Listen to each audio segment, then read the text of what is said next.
Ballot বাক্স পর্যন্ত যাবে কিভাবে? মানে ব্যালট বাক্স তো অনেক দূরের বিষয়। ও ব্যালট বাক্স পর্যন্ত পৌঁছাইতে পারবে? ও অক্ষত থাকবে, ওর হাত পা এগুলো ঠিক থাকবে? ব্যালট বাক্স পর্যন্ত যে যাবে, এটা নিবে, এখানে আর্মি আছে, পুলিশ আছে, র্যাব আছে, বিজিবি আছে, আনসার আছে, সবার হাতে সব দামি দামি অস্ত্র আছে, AK-47 নিয়ে থাকবে। ও দেখলেই তোর কলিজা শুকায় যাবে। ও ভোটের ব্যালট বাক্সে হাত দিবে, ওই হাতই তো থাকবে না ওই পর্যন্ত যাওয়ার আগে। বিশৃঙ্খলাকারীদের সর্বোচ্চ কঠোর হস্তে দমন করা হবে এবং তাদের ধরেই নেওয়া হবে যে তাদের উদ্দেশ্যই হচ্ছে এই পুরো রাষ্ট্রীয় ব্যবস্থাটাকে একটা হুমকির মধ্যে ফেলা এবং সে রাষ্ট্রীয় শত্রু বলে গণ্য হবে। বাংলাদেশ সেনাবাহিনীর প্রায় 1 লক্ষ সোলজার, সেনাবাহিনীর যে অফিসাররা রয়েছেন প্লাস সৈনিকরা রয়েছেন, তো তারা বর্তমানে বাংলাদেশের বিভিন্ন জায়গায় ছড়িয়ে ছিটিয়ে পড়েছেন। আগামীকাল যে ভোট হবে তাকে নিরাপত্তা দিতে বাংলাদেশের একটা বিশেষ পরিস্থিতিতে এই নির্বাচনটা হচ্ছে। আপনারা যারা ভোটার আছেন তাদের সবাইকে ভোট দিতে যেতে হবে। অনেক কাজ থাকলেও আপনার কেউ যদি মনে করেন না আমি না গেলে সমস্যা কি, আরেকজন যাবে, আরেকজনও তো সেটা মনে করতে পারে যে সে না গেলে সমস্যা কি, আরেকজন যেতে পারে। আসসালামু আলাইকুম। দেশ ও দেশের বাহিরে দূর দূরান্ত থেকে যারা এই মুহূর্তে ভিডিওটি দেখছেন, ভিডিওটি প্লে করেছেন, তাদেরকে অনুরোধ করব দয়া করে পুরো ভিডিও সম্পূর্ণ ধৈর্য সহকারে দেখবেন। খুবই গুরুত্বপূর্ণ এবং অত্যন্ত ইম্পর্টেন্ট ভিডিও নিয়ে উপস্থিত হয়েছি আপনাদের মাঝে। প্রিয় দর্শক, সম্মানিত বন্ধুগণ, দর্শক শ্রোতা মণ্ডলী, প্রিয় দর্শক, রাত পোহালেই ভোটের ঠিক একদিন আগেই কড়া হুঁশিয়ারি দিল এডিসি জুয়েল রানা। ভোট কারচুপি করার উদ্দেশ্যে যারা রয়েছে, যারা ভোট কারচুপি করার চিন্তা চেতনা নিয়ে বসে আছে, তাদের উদ্দেশ্যে কঠিন বার্তা, কঠিন হুঁশিয়ারি দিতে দেখা গেল এডিসি জুয়েল রানার। তিনি বলেছে যে নির্বাচনের দিন ব্যালট বক্সে হাত দিলেই হাত থাকবে না, হাতে সবার AK-47 থাকবে। সরকার আমাদের অস্ত্র দিয়েছে বসে থাকার জন্য নয়, হাত গুটিয়ে বসে থাকবো না। ভোট কারচুপি করার চেষ্টা করলে ব্যালট বক্সে হাত দিতে আসলেই সে যেই হোক, যে দলেরই হোক, যেই ব্যক্তি হোক না কেন, তাকে বিন্দু পরিমাণ ছাড় দেওয়া হবে না। ভোটে কারচুপি হওয়ার সম্ভাবনা কি আছে? কতটুকু ভোট নিরপেক্ষ হতে পারে? সুষ্ঠু, নিরপেক্ষ, অংশগ্রহণমূলক নির্বাচন বাস্তবায়নের তাগিদে কী ভূমিকায় দেখা যাবে কাল আইনশৃঙ্খলা বাহিনীর সদস্যদের? সেই বার্তাই দিল এডিসি জুয়েল রানা। জুয়েল রানা হুঁশিয়ারি দিয়ে কি বলল সেটি আমরা দেখি, তারপরে কথা বলি। এরকম পুলিশ সদস্যই আমরা দেখতে চাই। আমরা এরকমই ন্যায় ও ইনসাফের পক্ষে থাকা ব্যক্তিকে দেখতে চাই। চলুন কথা না বাড়িয়ে আমরা দেখে আসি সৎ ও দেশপ্রেমিক অফিসার কাকে বলে। জুয়েল রানার বক্তব্যটা শুনলে আপনারা বুঝতে পারবেন। ব্যালট বাক্স অনেক দূরের বিষয়। ও ব্যালট বাক্স পর্যন্ত পৌঁছাইতে পারবে? ও অক্ষত থাকবে, ওর হাত পা এগুলো ঠিক থাকবে? ব্যালট বাক্স পর্যন্ত যে যাবে, এটা নিবে, এখানে আর্মি আছে, পুলিশ আছে, র্যাব আছে, বিজিবি আছে, আনসার আছে, সবার হাতে সব দামি দামি অস্ত্র আছে, AK-47 নিয়ে থাকবে। ও দেখলেই তোর কলিজা শুকায় যাবে। ও ভোটের ব্যালট বাক্সে হাত দিবে, ওই হাতই তো থাকবে না ওই পর্যন্ত যাওয়ার আগে। বিশৃঙ্খলাকারীদের সর্বোচ্চ কঠোর হস্তে দমন করা হবে এবং তাদের ধরেই নেওয়া হবে যে তাদের উদ্দেশ্যই হচ্ছে এই পুরো রাষ্ট্রীয় ব্যবস্থাটাকে একটা হুমকির মধ্যে ফেলা এবং সে রাষ্ট্রীয় শত্রু বলে গণ্য হবে। প্রচারণা চালানোর জন্য যত প্রকারের আইনি সহযোগিতা করা লাগে সেটা আমরা করেছি, অর্থাৎ আমাদের ওয়াদা যেটা করেছিলাম সেটা আমরা রেখেছি। প্রত্যেক প্রার্থীকে আমরা সমান গুরুত্বের সাথে বিবেচনা করেছি এবং আমরা ভিআইপি ব্যক্তি হিসেবে তাদের গুরুত্ব বিবেচনা করেছি। প্রত্যেক প্রার্থীদের সাথে প্রতিটা মুহূর্তে আমরা পুলিশ দিয়েছি, ডানে বামে পুলিশ, একদম ভিআইপি ভাবে নিরাপদ পরিবেশে, সুন্দর পরিবেশে তারা প্রচারণা চালিয়েছেন এবং সর্বোচ্চ প্রচারণা চালিয়েছেন। আপনারা দেখেছেন যে ঢাকা 13 আসন প্রচারণায় বাংলাদেশের শীর্ষে অবস্থান করতেছে, কিন্তু কোনো বিশৃঙ্খলা নেই, কোনো হানাহানি নাই, কোনো ফাটাফাটি নাই, কোনো ভাঙচুর নাই। আপনারা খেয়াল করেছেন। এইটা মনে করি যে আমরা যে ওয়াদা করেছিলাম এখন পর্যন্ত সেই ওয়াদাটা আমরা রক্ষা করতে। এখন আর সময় আছে মোটে 2 দিন, আগামীকালকে 1 দিন এবং ইনশাল্লাহ ভোটের দিন। অর্থাৎ আমরা আমাদের ওয়াদা পূরণের একেবারে দ্বারপ্রান্তে এসেছি ইনশাল্লাহ। ভোটের দিন অর্থাৎ 12 তারিখে আমরা জনগণের যে দীর্ঘদিনের হারিয়ে যাওয়া যে ক্ষমতাটা, এই ভোটের অধিকারটা, সেটা জনগণকে সুন্দরভাবে তার হাতে বুঝিয়ে দিয়ে তাদের দ্বারা নির্বাচিত সংসদ সদস্যরা নির্বাচিত হওয়ার মাধ্যমে আমরা আমাদের দায়িত্বটা জনগণকে পরিপূর্ণভাবে বুঝিয়ে দিব এবং আমাদের ওয়াদা রক্ষা করতে পারবো ইনশাল্লাহ। এই মুহূর্তে আমাদের দায়িত্ব পালন করতে যেমন বদ্ধপরিকর, একইভাবে আমাদের সাধারণ যে ভোটার আছেন, আমাদের সবচেয়ে সম্মানের ব্যক্তি তারাই মূলত, তাদের জন্য এই আয়োজন। এই যে রাষ্ট্রের লক্ষ লক্ষ আইন শৃঙ্খলা বাহিনী, ম্যাজিস্ট্রেট, রিটার্নিং অফিসার, সবাই কিন্তু আমরা এই শুধুমাত্র এই জনগণের ভোটের অধিকারটা বুঝিয়ে দেওয়ার জন্য আমরা এত তৎপর। এই জন্য সরকারের হাজার হাজার কোটি টাকা খরচ হচ্ছে। তো এখন আমাদের সাধারণ ভোটারদের প্রতি একটা বিনীত অনুরোধ থাকবে যে আপনারা মানে বিভিন্ন মত উপেক্ষা করে আপনারা দলে দলে একদম সকালে ভোট কেন্দ্রে চলে আসেন এবং আপনাদের যে ক্ষমতা, এটা আপনাদের গণতান্ত্রিক অধিকার এবং একই সাথে এটা আপনাদের সবচেয়ে গণতান্ত্রিক দায়িত্ব। এবং আমি বলবো যে এই দায়িত্বটাই আপনাদের পুরো রাষ্ট্রের আপনাদের সম্মানটাকে আরো বেশি বৃদ্ধি করে দেয়। আপনাদের বাসায় যদি বৃদ্ধ মা থাকে, বাবা থাকে বা বৃদ্ধ অন্যান্য ভোটার থাকে, দয়া করে তাদের সাথে করে নিয়ে আসেন। এবং আমাদের মা বোনদের প্রতি অনুরোধ থাকবে যে এই অধিকারকে আপনারা দয়া করে অবহেলা করবেন না। আপনারা দলে দলে ভোট কেন্দ্রে আসেন, আপনাদের হারিয়ে যাওয়া ক্ষমতা আবার ফেরত নিয়ে যান। তাহলে আমরাও সফল হব, আপনারাও সফল হবেন এবং রাষ্ট্র একটা এই যে ক্ষমতা দখলের যে প্রসেসটা বারবার হয়, অর্থাৎ দুর্বৃত্তায়ন থেকে রাষ্ট্র মুক্তি পাবে এবং আমরাও একটা বৈধ এবং জনগণের সম্পূর্ণ ম্যান্ডেট নিয়ে আসা একটা সরকারের অধীনে আপনাদের সেবা করতে পারবো। তো ভোট কেন্দ্রের দিন যেটা হতে পারে, অতীতে যেটা হয়েছে, অতীতে যেটা হয় এটাই বারো হতে পারে, যে দেখা গেল যে একটা পক্ষ ভোট কেন্দ্রে যেতে পারে, জনগণকে ভয়ভীতি হুমকি দেখাইতে পারে বা কি বলে একজন আরেকজনের ভোট দিতে পারে বা চেষ্টা করতে পারে। তো সেই জন্য তো আমরা পূর্ব থেকেই প্রস্তুতি নিয়ে রেখেছি।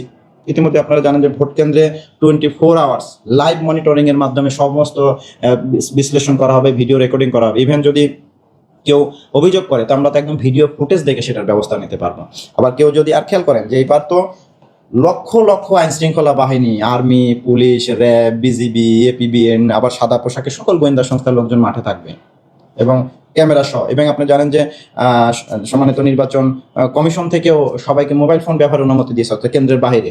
মানে এটা তো একদম প্রত্যেকটা রেকর্ডেড থাকবে। তো এত নিরাপত্তার মধ্যে, এত পরিমাণে আইন শৃঙ্খলা বাহিনীর শক্ত উপস্থিতির মধ্যেও একেবারে আহাম্মক সারা কি কেউ ভোটের কেন্দ্রে কোনো ধরনের বিশৃঙ্খলা করতে আসবে বলে আপনি মনে করেন? এটা সুযোগ আছে কিনা? তাহলে সেক্ষেত্রে আহাম্মকের শাস্তি যেটা হয় সেটা হবে। আমাদের তো ইতিমধ্যে দেখেছেন যে সম্মানিত আমাদের আনসার বাহিনীর প্রধান কঠিন ভাষায় বলেছে, আগে আমরাও কঠিন ভাষায় বলেছি। আমরা যেটা বলেছি যে আইনে যেভাবে বলা আছে একদম বিশৃঙ্খলাকারীদের সর্বোচ্চ কঠোর হস্তে দমন করা হবে এবং তাদের ধরেই নেওয়া হবে যে তাদের উদ্দেশ্যই হচ্ছে এই পুরো রাষ্ট্রীয় ব্যবস্থাটাকে একটা হুমকির মধ্যে ফেলা এবং সে রাষ্ট্রীয় শত্রু বলে গণ্য হবে এবং তার প্রতি সেভাবেই আইনে যেভাবে বলা আছে কঠিন থেকে কঠোরতর ব্যবস্থা নেওয়া হবে এবং এই বাংলাদেশে সে একটা উদাহরণ হিসেবে থাকবে তার প্রতি কি ধরনের ব্যবস্থা নেওয়া হয়। তো আশা করি আমরা চাচ্ছি না মানে এত দূর যেতে, কারণ আমরা ইতিমধ্যে আমরা তো ইন্টেলিজেন্স আমাদের কাছেও আছে। আপনারা শুধু ওই যে আইসবার্গের মতো উপরের 1 ভাগ দেখেন, বাকি 10 ভাগ তো আমাদের মানে গোপনে কাজ করতে হবে। আমরা তো করে রাখছি সব কাজ, কেউ এখানে তার সাহসই পাবে না। আমার প্রশ্ন হলো যে ব্যালট বাক্স পর্যন্ত যাবে কিভাবে, এটা বলেন। মানে ব্যালট বাক্স অনেক দূরের বিষয়, ও ব্যালট বাক্স পর্যন্ত পৌঁছাইতে পারবে, ও অক্ষত থাকবে, ওর হাত পা এগুলো ঠিক থাকবে, ব্যালট বাক্স পর্যন্ত যে যাবে এটা নিবে। এখানে আর্মি আছে, পুলিশ আছে, র্যাব আছে, বিজিবি আছে, আনসার আছে, সবার হাতে সব দামি দামি অস্ত্র আছে, AK-47 নিয়ে থাকবে। ও দেখলে তোর কলিজা শুকায় যাবে, ও ভোটের ব্যালট বাক্সে হাত দিবে, ওই হাতি তো থাকবে না ওই পর্যন্ত যাওয়ার আগে। কি আশ্চর্য বিষয়! এটা আপনার চিন্তা করার দরকারই নেই। মানে আপনি নিশ্চিত থাকেন যে ব্যালট বাক্স মানে যারা চিন্তার উদ্দেশ্যে যাবে বা চুরির উদ্দেশ্যে যাবে, ব্যালট বাক্স চোখেই দেখতে পারবে না, ওই দেখার মতো তার অবস্থাই থাকবে না। ব্যালট বাক্স দেখবে শুধুমাত্র ভোটার, যারা বৈধভাবে ভোটের স্লিপ নিয়ে যাবে, সুন্দরভাবে ভোট দিবে। যে আমরা শতভাগ প্রস্তুত। এখন আমাদের সম্মানিত ভোটারদের আমাদের প্রস্তুতি গ্রহণ করার জন্য আমরা অনুরোধ করতেছি, একদম ঈদের আমেজে আপনারা ভোট কেন্দ্রে আসেন। দেখেন আমরা আপনাদের জন্য কত সুন্দর একটা অ্যারেঞ্জ করে রাখছি। মানে ঈদের মধ্যে যেমন কোনো বাসায় গেলে যেভাবে আপনাদের সব সুন্দরভাবে রিসিভ করে আপ্যায়ন করে, আমরা সেই রকম ভাবে তৈরি করে রাখছি। দেখবেন আশাই বুঝবেন একদম পুরো 12 তারিখে ইনশাল্লাহ একটা পুরো ধরেন যে একটা মানে কি বলে উৎসবের মতো অ্যারেঞ্জ হবে আপনার 12 তারিখে। এবং একটা বড় উদাহরণ আপনাদের বলি, বুঝতে পারবেন যে বাংলাদেশ এরকম হয়েছে কিনা কখনো। ঈদ ছাড়া এবার ভোটদানের উদ্দেশ্যে আপনি শুধু বাস স্ট্যান্ড গুলোতে যান না, দেখেন যে ভিড় লেগে গেছে, মানে ভাড়া 3 গুণ হয়ে গেছে যাওয়ার উদ্দেশ্যে। মানে আমি তো খোঁজ পাচ্ছি, আপনারাও জানাইছেন যে বাস স্ট্যান্ড গুলোতে উপচে পড়া ভিড়। উদ্দেশ্য কি? তারা যার যার এলাকায় ফিরে যাচ্ছে এবং ভোট দেবে এবং তাদের কাঙ্ক্ষিত যে ক্ষমতা সেটা ফেরত নেবে। তো এটা আমাদের জন্য তো বিরাট গুড সাইন এবং আমরা যে সফল, আমরা যে পারি, আমরা আমাদের রক্ষা করতে পারি, এটা তো তার বড় প্রমাণ। তো বাংলাদেশের মানুষের কাছে আমার অনুরোধ থাকবে যে আপনাদের এই দেশের প্রতি অনেক দায়িত্ব আছে। ধরেন আপনি আমেরিকাতে যদি বা পশ্চিমা যেসব দেশের আপনারা অনেক ভিডিওতে সুন্দর সুন্দর শহর দেখেন, এখানে মানুষ অনেক দায়িত্ব পালন করে তার হাতে।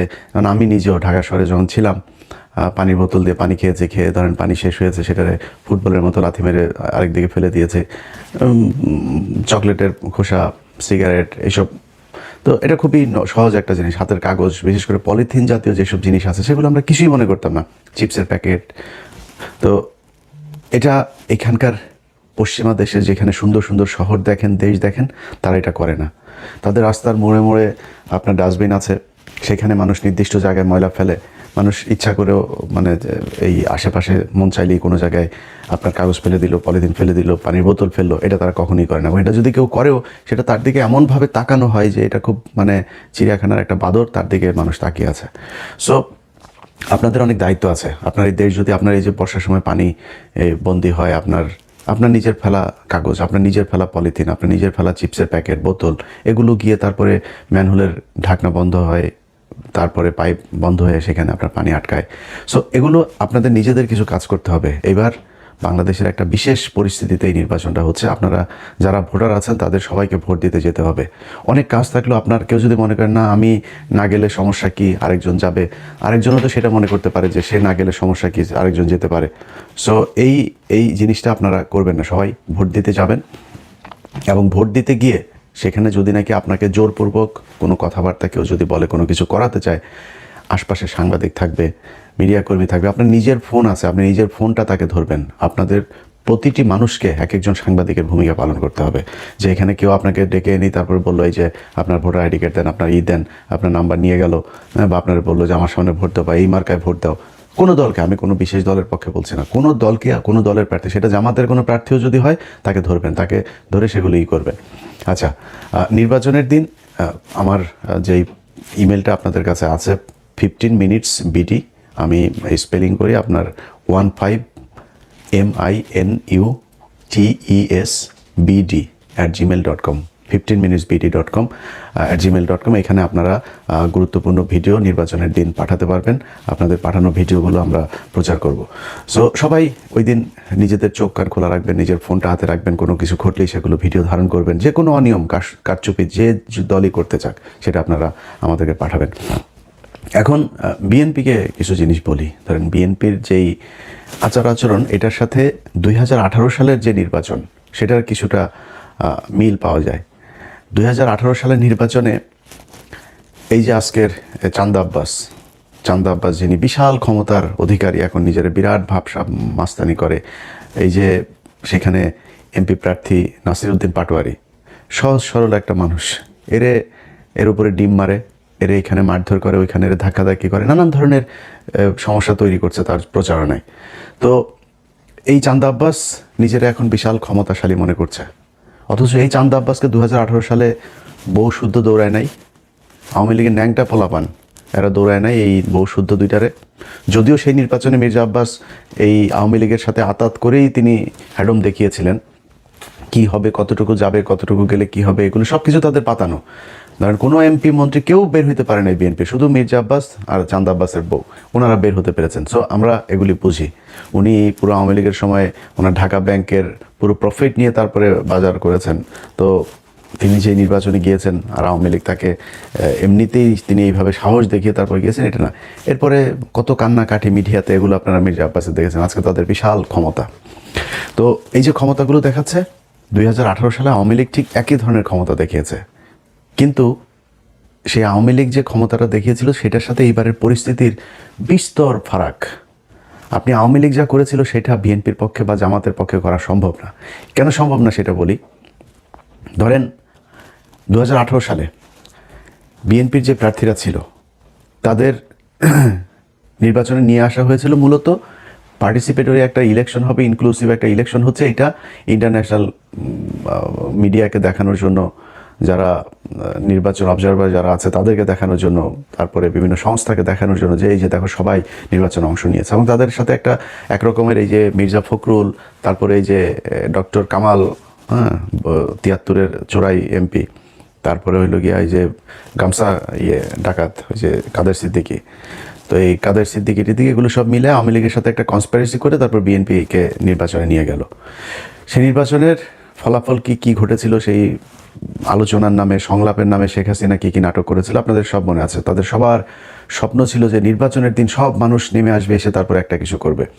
বিএনপির এমপিরা, বিএনপির মনোনয়ন প্রার্থী যারা প্রার্থী ছিল, সেই প্রার্থীরা জামাত ইসলামকে বলেছিল যে তাদের নিবে না, চেতনা।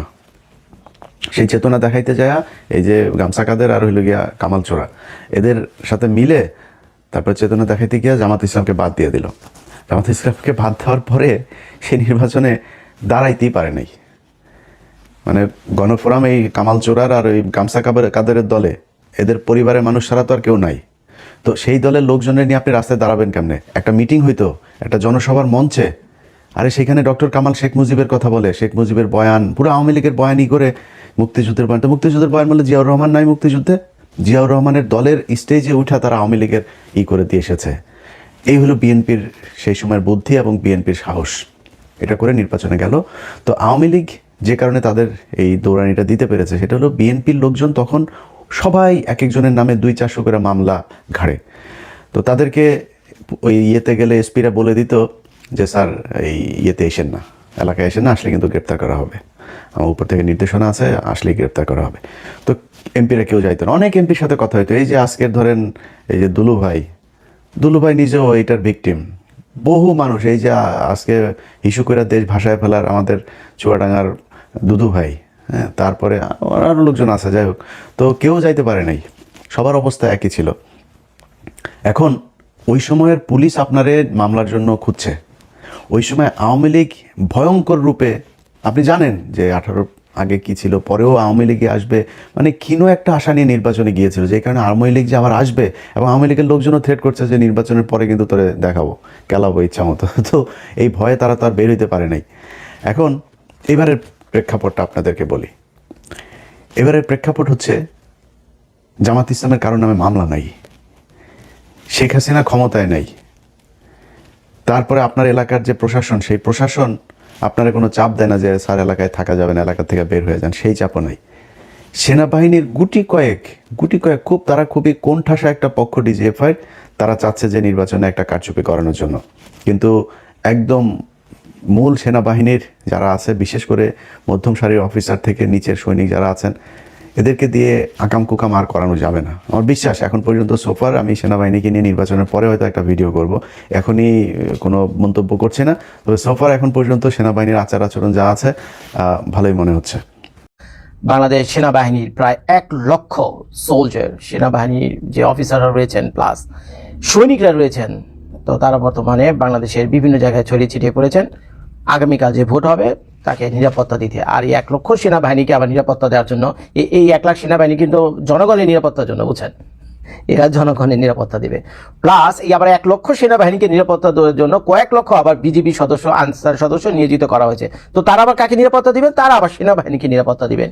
তো এরকম একটা সার্কাসে পড়ে গেছে বাংলাদেশ। তো সেনাবাহিনীর এক ঊর্ধ্বতন কর্মকর্তার কিছুক্ষণ আগে নিউজ একটা রিপোর্ট দেখলাম, সে বলতেছে ভাই আমরা তো মাঠে AK-47 নিয়ে খাড়াই দেবো, মাঠে আমরা AK-47 নিয়ে খাড়াই দেবো। তো তার এই কথাটা শুনে একটু হাসলাম। তার মানে পাবলিকদেরকে ভয় দেখা যায়, আমাদের কাছে কিন্তু AK-47 আছে, আইলি কিন্তু একদম ছাত্র করে ফেলাম, মানে ফিলিংটা এরকম। ভাই তাদেরকে আমি বলি, বুঝছেন, আপনাদেরকে আমি বলি, আপনাদেরকে সম্মান করার জায়গাটা এবং আপনাদের ভয় পাওয়ার জায়গাটা আপনারা গত এই 18 মাসে নষ্ট করে ফেলছেন। আপনারা AK-47 কেন? আপনাদের ওইখানে ওই সাবমেরিন আছে না, সাবমেরিন আছে নাকি? শুনছি তো 15টা যুদ্ধ জাহাজ না 60টা যুদ্ধ জাহাজ জারি বঙ্গোপসাগর পাহারা দিবে যুদ্ধের দিন, বলছিলাম না আমি একটা নিউজে, একটা সাবমেরিনও থাকবে সেখানে। তো আপনারা যদি নৌবাহিনী জাহাজ প্লাস সাবমেরিন আনেন, প্লাস আপনাদের MiG-29 আনেন, ইভেন আপনাদের ট্যাঙ্ক, কতগুলো ট্যাঙ্ক কত আছে, এগুলো নিয়েও যদি রাস্তায় নামেন না, আপনারা 18 মাসে মানে আপনারা যে পরিমাণ সম্মান নষ্ট করছেন, আপনাদের প্রতি যে রেসপেক্টের জায়গাটা ছিল, পাবলিকের কাছ থেকে যে রেসপেক্ট আপনাদের পাওয়ার কথা ছিল, যে ভয়টা পাওয়ার কথা ছিল, বুঝছেন, যে সেগুলো নষ্ট হয়ে গেছে। এখন ওই AK-47 তো দূরের কথা, নিয়ে কামান ট্যাঙ্ক এগুলো নিয়ে আনেন, ওগুলোর কথা বলেন, ওগুলো আনলেও পাবলিক এখন আর আপনাদের ভয় পাবে না। আমাদের ডক্টর মোহাম্মদ ইউনূস স্যার বলেছিলেন ইতিহাসের বিরল এক নির্বাচন হতে যাচ্ছে বাংলাদেশের ত্রয়োদশ জাতীয় সংসদ নির্বাচন, যা কিনা আগামীকাল। এবং মানে এত ভয়াবহ, এত সুন্দর ইলেকশন বলে বাংলাদেশের ইতিহাসে 55 বছরে আর হয়নি। কিন্তু এখন পত্রপত্রিকার নিউজ যা কাহিনী আমি দেখতেছি, সবচেয়ে লজ্জাকর দুর্ভাগ্যজনক একটা ইলেকশন মনে হয় আগামীকাল হতে যাচ্ছে বাংলাদেশে, আমার কাছে মনে হচ্ছে। কারণ এত সব খবর আমি অন্যান্য যে ইলেকশনগুলো হয়েছে বাংলাদেশে, যদিও 17-18 বছর তেমন একটা ইলেকশন আনি, কিন্তু তারপর আপনারা জানেন বাংলাদেশে এই পর্যন্ত 5-6 বার তত্ত্বাবধায়ক সরকার, ইন্টারিম গভর্নমেন্ট, কেয়ারটেকার গভর্নমেন্ট এগুলো কিন্তু ছিল। তো তাদের আমলে দেখেছি কিন্তু এই পরিমাণ ভয়াবহ বিশৃঙ্খলা ছিল না। আজকের পত্রপত্রিকা যদি আপনি সবগুলো খুলেন, আপনি একটা জিনিস লক্ষ্য করবেন, কেন জানি হঠাৎ করে পত্রপত্রিকার যত মিডিয়া আছে, ইউটিউব চ্যানেল, ফেসবুক পেজ চালায়, তারা কম বেশি হঠাৎ করে যেন জামায়াতের বিরুদ্ধে চলে গেছে। খেয়াল করছেন কিনা আমি জানি না, যান, বিশ্বাস না হয় যান, ফেসবুক ইউটিউবে যান, দেখবেন জামায়াতের বিরুদ্ধে চলে গেছে। ওই জামায়াতের কোন নেতার গাড়ির পিছনে ককটেল পাওয়া গেছে, কোন নেতার বস্তায় টাকা পাওয়া গেছে, কোন নেতার ওই যে জুব্বার ভিতরে টাকা পাওয়া গেছে, বুঝছেন, তারপরে কারা কি করছে না করছে, বুঝছেন, যত রকম আকাম কুকানের কাহিনী দিয়ে পত্রপত্রিকা সয়লাভ। আর জামায়াতের কেন্দ্রীয় কমিটি এগুলো রেসপন্স করতে করতে রীতিমতো টায়ার্ড হয়ে গেছে। একটাকে রেসপন্স করতে গেলে আরেকটা কাহিনী আসে, আরেকটা করতে গেলে আরেকটা আসে। এখন আমি একটা আপনাদের নিউজ পড়ে শোনাবো। জামায়াতের কিছু কর্মীরা এক বাড়িতে গিয়েছিল ভোট চাওয়ার জন্য। কোথায় ঘটনাটা? টাঙ্গাইলে নাকি কোথায় যেন, হ্যাঁ টাঙ্গাইলে। ওখানে ভোটের নির্বাচনী প্রচারণায় গিয়েছেন ভোট চাইতে। তো ভদ্রমহিলা স্বামী বাড়িতে ছিলেন না, তো তাকে জিজ্ঞেস করা হয়েছিল ভোটটা কিন্তু দাঁড়িপাল্লাতে দিয়ে। ভদ্রমহিলা তাদেরকে উত্তর দেন, না আমি ধানের শীষে দিব, ইভেন আমি ভোটারও না, আমার জামাই যদি ভোট দেয় তাহলে ধানের শীষে ভোট দিব। তখন এই 4 জন যুবক ওই ঘরের ভিতরে ঢুকে ওই মেয়েটার যে প্রাইভেট পার্ট আছে সেখানে হাতাহাতি শুরু করে। একটা ছেলে, তাদের মধ্যে থেকে একটি ছেলে, এবং ওই ছেলেকে দেখা দেখে বাকি যে 3টা ছেলে ছিল তারাও ওই মেয়েটাকে ওই আকাম করার চেষ্টা করে। তো এখন কপাল ভালো যেটা দিনের বেলা ছিল, মেয়েটা চিৎকার চেঁচামেচি করছে, আশেপাশে থেকে মানুষ চলে আসে এবং ওগুলো দৌড়ে পালাইছে। ছেলেগুলো পালাইছে, প্লাস যাওয়ার সময় বলে গেছে এগুলো নিয়ে বেশি বাড়াবাড়ি করলে তাদেরকে বলে গায়েব করে দিবে। আমি নিউজটা পড়ে আপনাদেরকে শোনাই, দেখেন। এখন বলেন জামায়াত কোনটাকে ছেড়ে কোনটা দেবে? পুরা যে নিউজ সিস্টেম আছে, বুঝছেন, বাংলাদেশের টোটাল নিউজ সিস্টেম জামায়াতের বিরুদ্ধে চলে গেছে। ওই যে দেখেন বাংলা ভিশনের নিউজ, আপনি বাংলা ভিশন, দৈনিক ইত্তেফাক, যুগান্তর, প্রথম আলো, যেটা খুলেন আপনি, যেটা খুশি খালি বিসমিল্লাহ বলে একটা খুলেন, বুঝছেন, দেখবেন সব জামায়াতের বিরুদ্ধে নিউজ। ওই যে দেখেন বড় করে নিউজ, টাঙ্গাইলে দাঁড়িপাল্লায় ভোট চাইতে গিয়ে একই গৃহবধূকে শ্লীলতাহানি করেছে বলে অভিযোগ উঠেছে। সোমবার ভুয়াপুর উপজেলার মেঘার পটল গ্রামে ঘটনা ঘটে। ঘটনায় 4 জনকে অভিযুক্ত করে ভুক্তভোগীর স্বামী টাঙ্গাইল যোগ্য জেলা ও দায়রা জজ আদালতে একটি লিখিত অভিযোগ দায়ের করেছেন। অভিযুক্তরা হলেন একই এলাকার ... অভিযোগের সূত্রে জানা যায় ভুয়াপুর মেঘারপুর গ্রামের নাজমুলের বাড়িতে একই এলাকার শহীদুল সহ 4 জন ভোট চাইতে যান।